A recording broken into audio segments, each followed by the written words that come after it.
For countless years, people have used silver and gold as their primary currency. And over those years, some of it was lost, stashed, or otherwise taken and hidden from history. These are the stories of America's buried treasures in your neck of the woods. Today's treasure tale takes us to Forsyth County, Georgia, for a story of a chest of gold buried and lost to time. James Van was born to a biracial Indian mother and a European trapper as a father.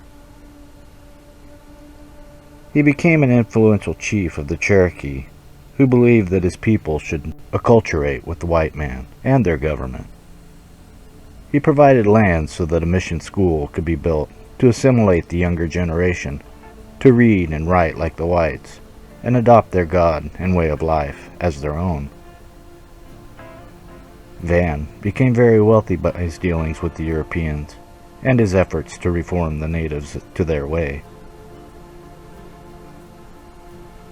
He granted the government access to build the federal road through what was once Indian land, and his negotiations eventually made him the wealthiest person in the Cherokee Nation, and was said possibly the wealthiest person on the eastern United States at that time. He went on to own a large plantation with many slaves along the federal road near present-day Chatsworth, Georgia. Along with his Diamond Hill mansion, he also had a store and other businesses in the area. Van, like the Europeans moving into the area, began mining for gold. He was said to own another large farm and tavern near Hightower, also along the federal road.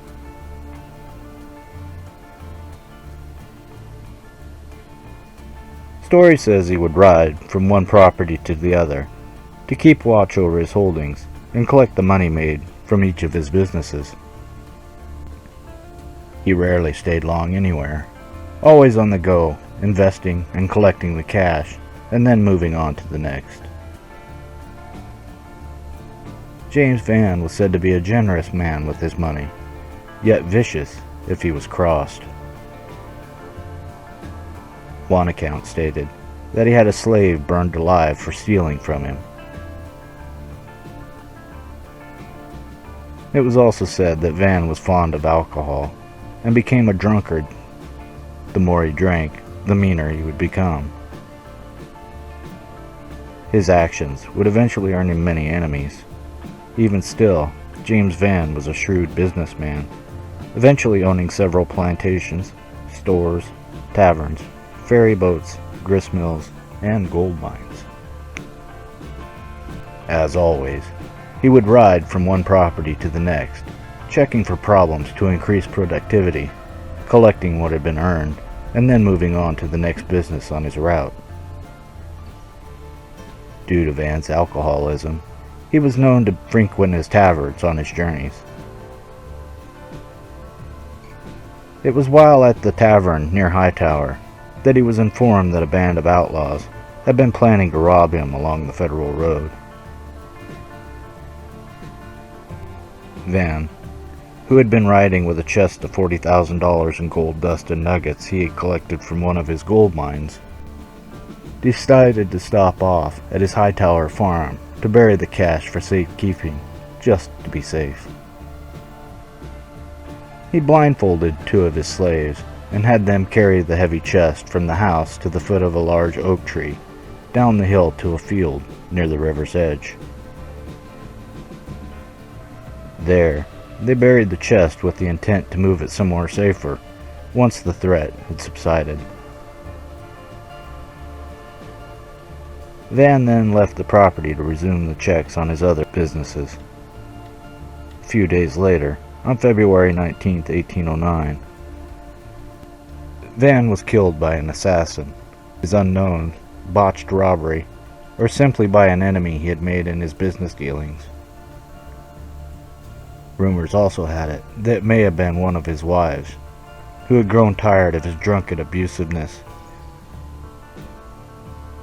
Either way, James Van was dead, and the chest of gold buried at his Hightower farm was lost when he took his last breath.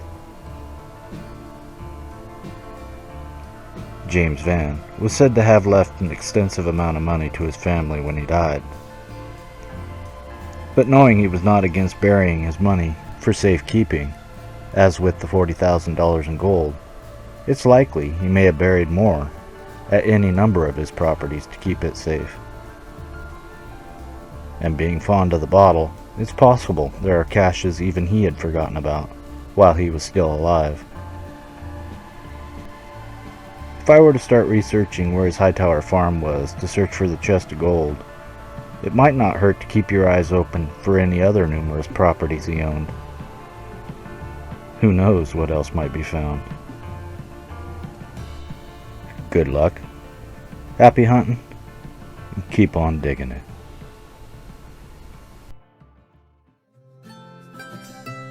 Please like, subscribe, and share with a friend. Hit that notification button to follow me on YouTube. Thanks for stopping in. Hope you enjoyed. Good luck, happy hunting, keep on digging it. For even more to explore, check out